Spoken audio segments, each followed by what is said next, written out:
پوهنه د رڼا وطن ته مو ښکلا کتاب او قلم زمونږ رهنما. اینجا لیسه شهید عبدالسلام در قریه موشکه ولسوالی قره‌باغ غزنی است، جایی که نبود ساختمان و صنف‌های درسی دانش آموزان این مکتب را ناگزیر کرده است تا زیر آفتاب سوزان به آموزش بپردازند. دانش آموزان میگویند که آفتاب، گرد خاک و باران روند آموزش آنان را با دشواری‌های زیاد روبرو کرده و نبود فضای مناسب آموزشی بر کیفیت درس‌هایشان نیز تأثیر گذاشته است.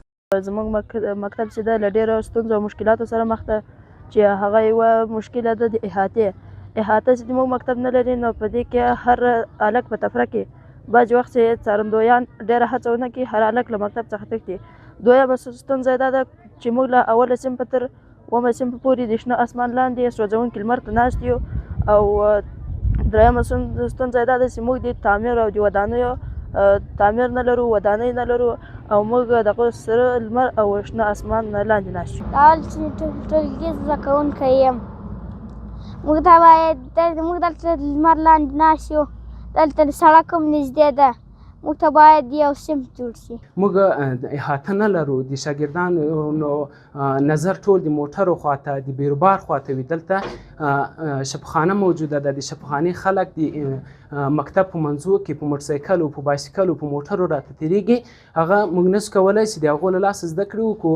اکنون باشندگان محل و شماری از متعلمین فارغ شده از این لیسه برای حل این مشکل دست به کار شدند و با هزینه شخصی کار ساخت 16 صنف درسی را در این مکتب آغاز کردند.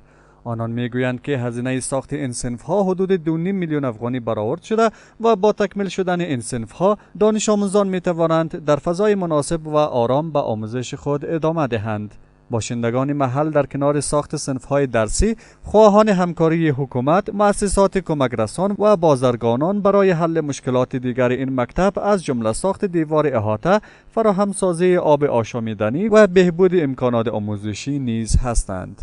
د کلي د مشرانو او هغه محصلینو شاګردان ملګري چې له همدغه لیسې نه فارغ دي، نور داسې همکاره خیر رسانه خلک چې په دغه ساحه کې وجود لري، هغوی په ټولو باندې اوس د همدغه تعمیر دپاره چې تاسې وینئ، د همدغه تعمیر دپاره یې په خپل شخصي لګښت باندې کار شروع کړی ده. او دلته حدودا 14 اتاقه جوړول کېږي چې په دې باندې حدودا 2.5 میلیون افغانۍ شاوخوا مصارف پرې راځي.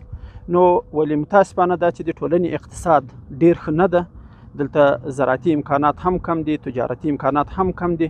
نو ممکن د همدغه څه په سر رسولو ټوله توانایي په تنهایي باندې ونه لرو. مشکلات او ستونزه خو دا ده چې دلته یوه اندازه اتاقونه کم وو، دلته زوړ تعمیر و، سابق ساموسې جوړ کړی و، سابق هغه تقریبا د شپږو صنفو و.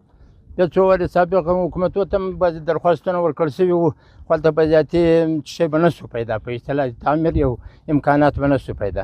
بیا دلته الحمدلله دا سږ کال کې د ملي تجارانو یا بعضې هغه خلک چې مثلا له دغه مکتبه چې فارغ سوي وو، داسې 4,000 او 5,000 دا کومک یې وکړو. حتی که حکومت ته هم پیشنهاد موږ ورکړی دی، څو وارې حکومت هم الحمدلله وعدې کړې دي، دلته راځي رئیس هم راځي، مدیر هم راځي.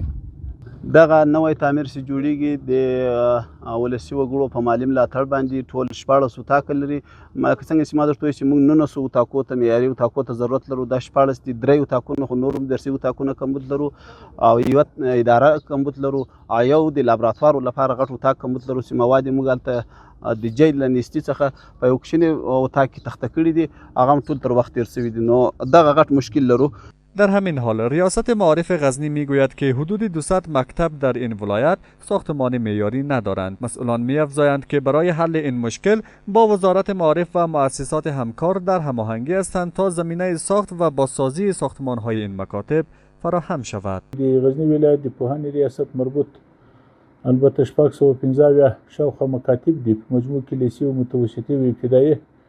نو په دې کې تقریبا 200 شاوخوا مکاتب د موږ داسې دي چې په هغه کې د یو تعداد ځمکې را سره ثبت دي، له منازعو له مشکله چې خلاص دي او تعمیرونه نه لري. د تعمیرو دپاره مو پلان شته، ترتیب کړی م دی، او وزارت مقام سره هم شریک کړي دي، او همکارو مؤسساتو بنسټونه چې کله راغلي دي هغوی ته هم معلومات ورکړي دي. او په دغه مورد باندې له اولسونو نه هغه کسان چې هغه خیرین خلق دي او سرمایه‌داره خلق دي هغه ته موږ خواستمون دا د پیغام مو مخکې ورکړی که په دغه مواردو کې موږ د باج لیسو په یحتو په تعمیر جوړول کې یا د څا په کیندلو کې موږ سره همکار پاتې شي دا به د دې لپاره خیر او د مالی پیوستون حل شوی. مسئولان معارف میگویند که همکاری باشندگان غزنی در ساخت و بازسازی مکاتب در سالهای اخیر افزایش یافته و این همکاری ها در بسیاری موارد به حل مشکلات آموزشی دانش آموزان مؤثر واقع شده است.